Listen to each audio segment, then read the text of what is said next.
I met my first pathological liars in my late teens. One was a drug addict, another was an ex-con. Later I met a few more where I worked, salesmen, managers, and so on. It only takes a few lies for someone to lose all their credibility because everything they say is now highly suspect.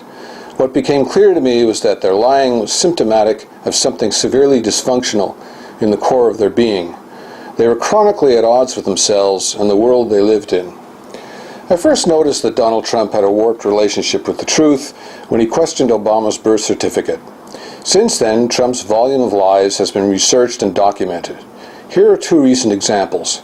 As reported in the Washington Post, in a deposition for a reporter Trump had sued in 2007, Trump, under oath, admitted that 30 statements he had made were either, quote, incorrect or invented. The Washington Post's fact-checker lists a further 39 lies told by Trump, which earned 4 Pinocchios their worst rating. It is not hyperbole to label Trump a pathological liar, as several commentators have. I can see right through Donald Trump.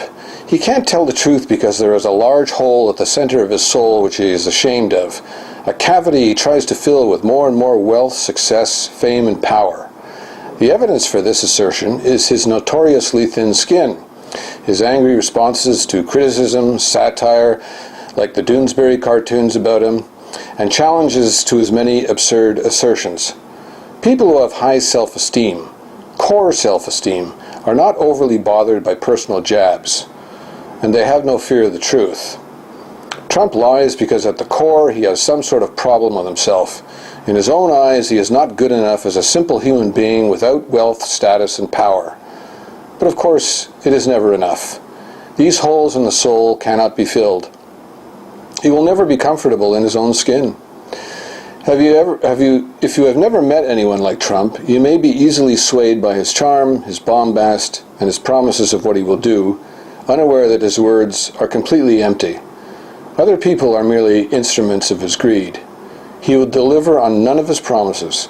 In a previous message, I offered a bit of logic demonstrating why this is almost certain.